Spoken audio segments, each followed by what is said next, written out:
Broadcasting from the business capital of the world, this is the Podcast Business News Network. Well, communication is pretty much everything in our lives. We're social creatures. We communicate with others. We're communicating right now, actually. How can we improve that communication? How can we foster better relationships by understanding different types of communication and being the most proficient at each type? We're going to dig into that today. She wrote the book about this and so much more. The book is called Love Yourself, Love Your Life. And inside the book is a chapter called Speak Your Truth, Speak, i.e. communication. Great book, one of a few that she has. And she is an amazing psychotherapist. Dr. Ann Creekmore is back with us today. How's everything going for you? Great. Steve, how about you? Very well. Very well. And I love every chapter in your book. There's so much clarity. Like, I'm not a big book person. I should be. I've got books just being read, waiting to be read. But I'm 12 pages in. I'll get to that. I don't. Yours just pulls me in because it's very easy to understand and it's very usable information.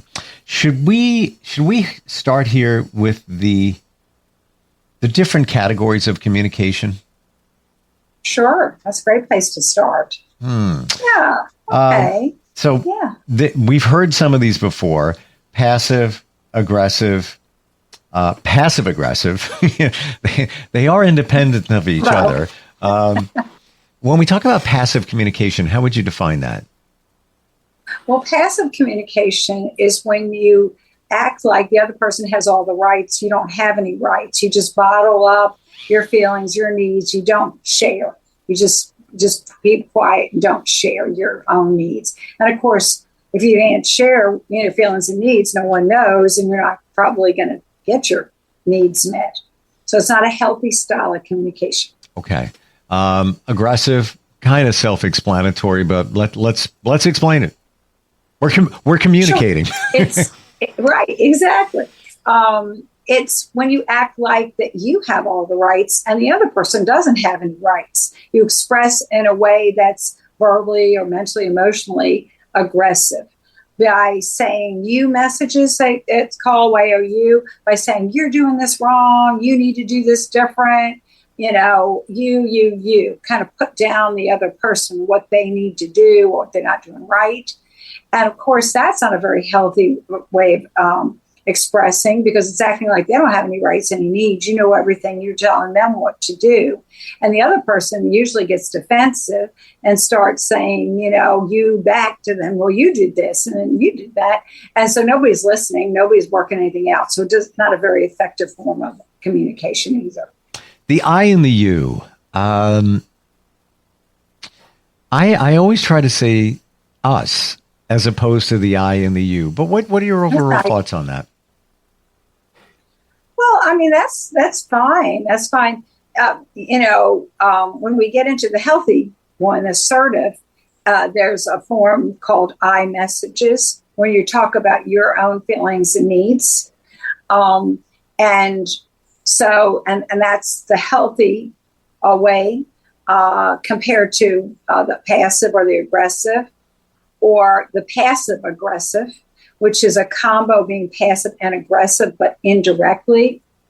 And that is where you don't outright say you're doing this wrong or you need to change, you need to do this. You're not aggressively telling them what to do, but you're indirectly telling them you're mad, like by rolling your eyes, or you just diss them, or you don't respond, or you forget to do what they wanted. In some way, you let them know I'm mad at you, give them the cold shoulder. But they don't know still what's wrong, because you didn't say it. They just know you're mad with them for something. And then they probably kind of get mad back too, in a way. And that doesn't get you anywhere. There's no communication there either. And then the I messages is the healthy way. Mm-hmm. I'll tell that in a minute. Go ahead. An example of that, in terms of I messages, like give us a sentence. If you were going to say something, need something, making a point. Yes. Can you give me like an example maybe of something that you might have as a concern that you've heard from somebody, and I'll put it into an I message. Okay. I'm going to go real here. It's always good. We're a couple. We have a dog. You want to get the dog groomed every 3 weeks. I think we should watch our expenses every 6 weeks at least. He doesn't need to be groomed that often. Yes. How would you address that in the I statement? Okay. There's 3 parts and then a follow-up afterwards. So break into this 3 parts. The first part of the sentence is when, W-H-E-N, and you fill in the blank. It could be like, when we are watching our money and somebody wants to get the dog groomed every, 3 weeks, which is pretty costly. Then the next part is then, T-H-E-N, I feel. You put your emotions in. So when this happens, then I feel. What would be some emotions, not thoughts, because we'll get to that in the next part of it. But what would be the emotion that you're feeling? The emotion. Under anger and irritation. Okay. Yeah. The emotion. Sad or anxious kind of emotion. Anxiety, because we're watching our expenses. So then I feel uncomfortable knowing that we're not watching the expenses. Right. Okay. All right. So you'd say, like, when we're watching, when we have some expense issues to be focusing on, and somebody wants, you don't have to say you, somebody wants to have the dog groomed every 3 weeks, which is expensive, then I feel alone in my, desire to watch our finances and anxious about the finances because it seems we're putting money into things and not looking at our big picture of our needs financially. So it's kind of like when then I feel because we need to look at our overall budget and keep track of things. And it seems like we're just taking care of things that, well, anyway, I said it. I'm writing this. I'm writing this down. Oh, so cool. It's the when. It's the when, then, and the in parentheses the incident. Just a general description of the incident. When we're watching finances and then spending, someone wants all this money spent on the dog. That's the incident. Then I feel, those are then you put your emotions under anger. Remember, anger is just a clue telling you got some feelings, real deeper feelings. You got some sort of sad feeling or some sort of anxious feeling. You get to that.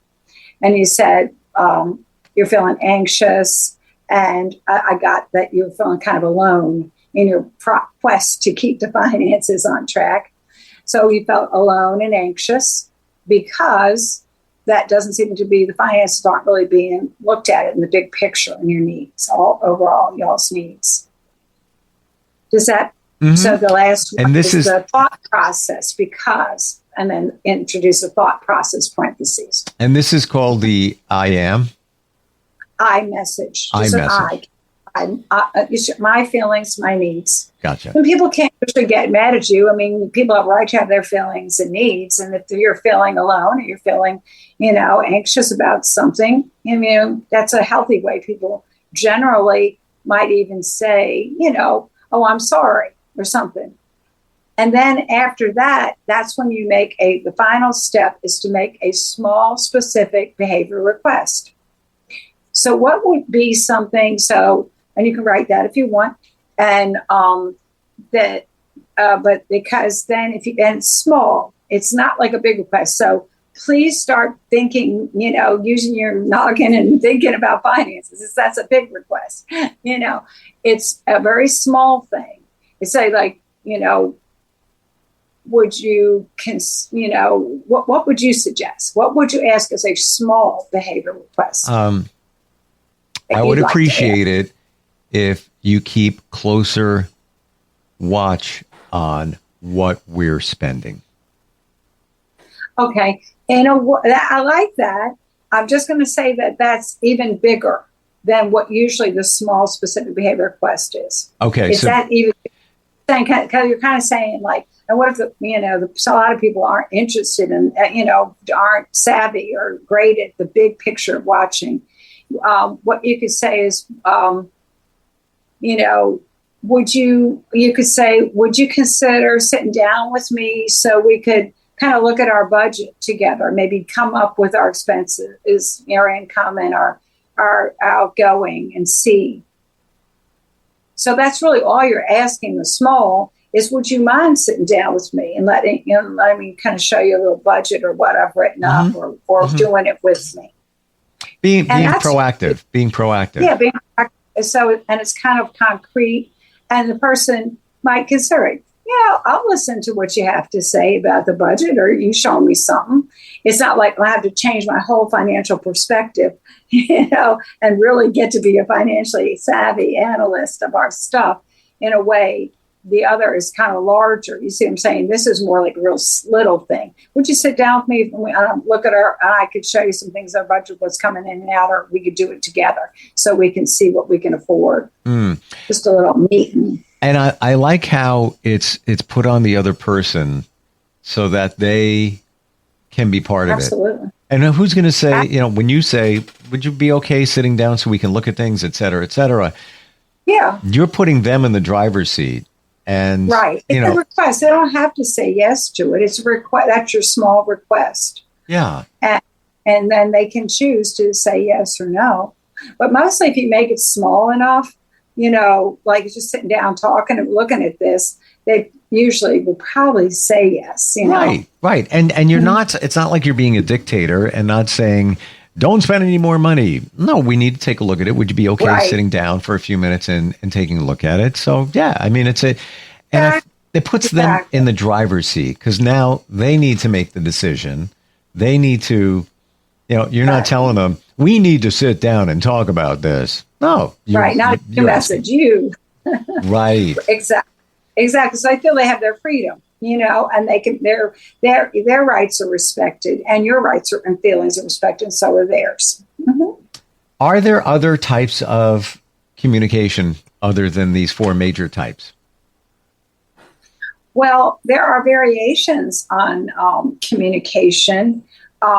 These are the primary ones. I mean, there's a form of communication that's called the sandwich approach or whatever. It's actually got an acronym, abbreviation, SETUP, SETUP.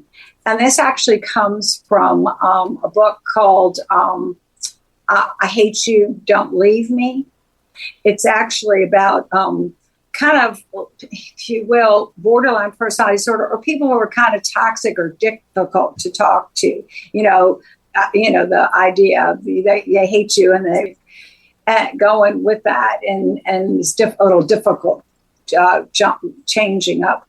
And there's a way to reach them so that you don't trigger their abandonment feelings, where they're feeling rejected and enraged and then fearful and afraid of losing you at the same time. And you can't really talk to people when they're not very rational at that moment. And it helps you to bring them back into some rationality. It's called SETUP. So S stands for support. E stands for support. Support. SUPPOR, support. Mm-hmm. E stands for empathy. T stands for truth. And that's where you get to say in a sentence your truth. Then you go back. See, the beginning is kind of like the compliments and the connectedness. And then you get a little piece where you have to say the truth, because and then the last two are back to that connectedness. So, and U is for understanding. And then P is for perseverance. So if you want to give me another example, we could kind of do a SETUP iMessage, if you will. Variation. Should we, should we go with the same dog grooming? We can. Example. We can. Perfect. Let's do that. So, all right, support. So what you're trying to say about or you could say about the person, you would be better to know what this is than me, but so you can change it up, but I'd say support. Example is just saying, I know you're a wonderful pet owner. You're just very loving and very concerned and giving to our dog, Sure. So that's supportive comment, and you but love notice you're starting with a positive. Exactly. It's called kind of the sandwich approach because it's like the bun or something, the hamburger. You've got the supportive bread there, and then in the middle you get to the meat, and then you go back to the supportive, fluffy, compliments. It's a compliment, then the truth, then a compliment section. So you're saying, I know you just love her so much, and you care about our dog. Good to her. I appreciate that you care about our dog, and right. You want him to look his best. I'm going to leave it at that, right? Right, exactly. So, and the E stands for? The E is, what was it? Empathy. And I know that you've been worried about that skin infection that he had. Sure, I don't know. Sure. That's maybe. I know that you've been worried about the warmer temperatures coming or currently here, because hair on a dog, right? Just, I'm making anything up here, but yeah. Okay. All right. Yes, that's it. So you're saying that now you get to the truth, which is what we just did in that I message, where you say, however, yes, it's not in our financial best interest to get him groomed as much as you want. Is that okay? That's right. And I'm worried about our finances, right? And our finances need attention too. Mm-hmm. Okay. Yeah, the truth. All right, then we go to up. UP. U is understanding, making an understanding statement. Well, okay, I'm challenged by this one because I gave the understanding I feel previously in talking about understanding that the other person wants to get the dog groomed more often. So what would the understanding be here or here be? I don't know what comes off the top of my head. Might not be accurate. Might be like, I know that you're just a really caring, giving person, and sometimes you'll put your people around you and the dog above, just money. You're understanding that, you're caring more about the well-being of people or the dog around you than just about money. That could be an understanding statement. Well, okay, so we're taking this from, the individual addressing the other individual. The other individual wants the dog groomed more often. And that's because they care and they're always sacrificing for other people. With we did the truth, and the truth is we really need to watch our spending. The understanding is you sometimes put focus on things I feel aren't as important. Now, a dog is certainly important. Understanding is actually the understanding and the perseverance are both about empathy to her. So they're nothing. You had your moment. You got your moment. I feel like with. But you can't. I'm just going. The format is understanding is saying something that understands her. You're going back to complimenting. You got the compliment, the bun, and then you got the... And I already complimented twice. I'm not doing it again. No, I'm kidding. But it seems like in the beginning, that, we did that. So I'm trying to literally understand what the understanding is here. So you repeat something understanding, like maybe trying to get, I understand that you would value maybe her well-being over our money or something like that. All right. Okay.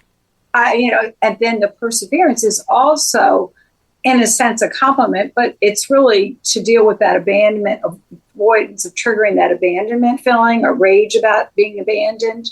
The perseverance actually means you make a comment about that you're in the relationship with her, that you are there for her. This is your team. You're in this relationship. So that's what perseverance is. I'm going to persevere just because you spend money all over the gazoo and our finances are a wreck. Say that. But we're together. We're a team. We'll make this happen together. Kind of a comment. That's what people for perseverance. I gotcha. Yeah. So the perseverance, the P in the setup maybe could be, we're in this together. We'll figure it out. And the best timeline for how often we're going to get Fido groomed. Yes. Yes. And you can say, and I want Fido to be good. I want him in good shape, just like you do. Right. Yeah. I mean, that's your perseverance. We're in this relationship. I love Fido. Fido's needs are going to get met. Well, we're going to do that. But it doesn't. What can they argue with Fido's needs, the side note here is Fido's needs are going to get met, but it doesn't have to be as often as you think in terms of frequency of grooming. Right. I'm not saying that. I'm not saying that in the setup. That's right, because you said the truth.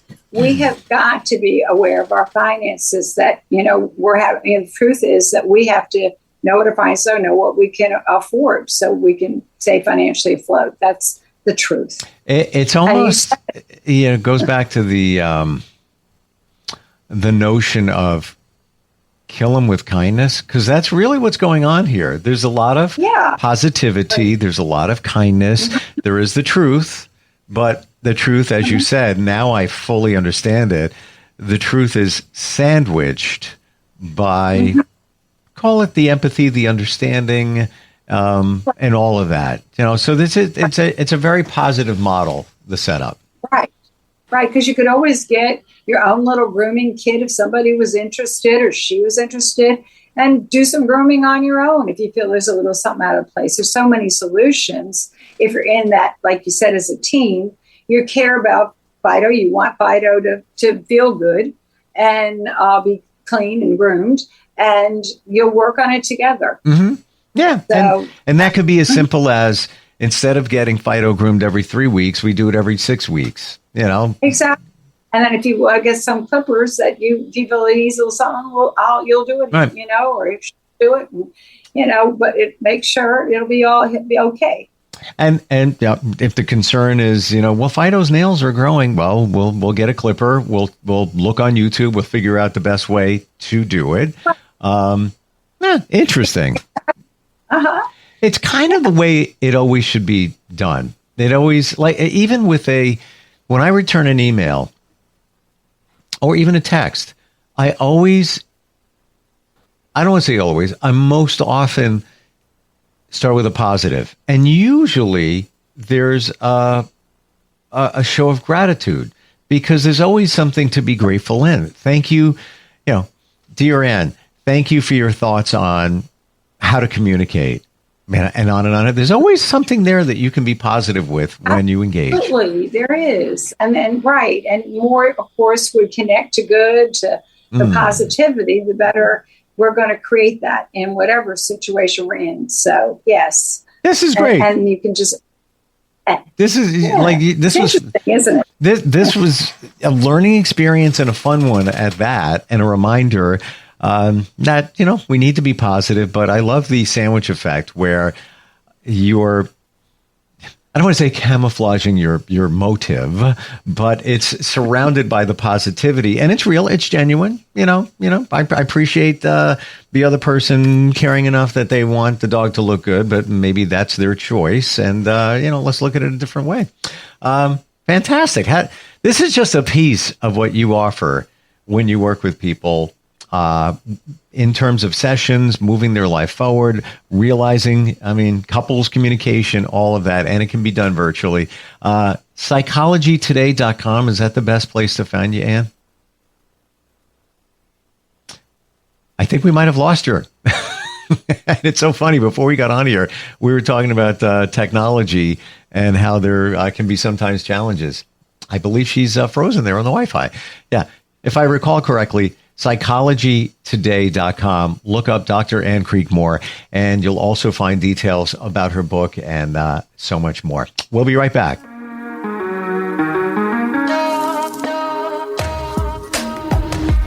Broadcasting from the business capital of the world, this is the Podcast Business News Network.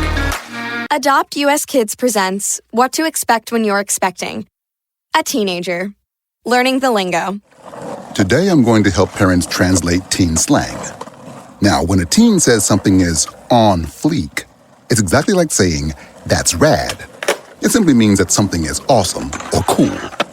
Another one is totes. It's exactly like saying, totally, just shorter. As in, I totes love going to the mall with Becca. Another word you might hear is jelly. Jelly is a shorter, better way to say jealous. As in, Chloe, I am like so jelly of your unicorn phone case. You don't have to speak teen to be a perfect parent. Thousands of teens in foster care will think you're, rad just the same. To learn more, visit adoptuskids.org. A public service announcement brought to you by the U.S. Department of Health and Human Services, Adopt U.S. Kids, and the Ad Council.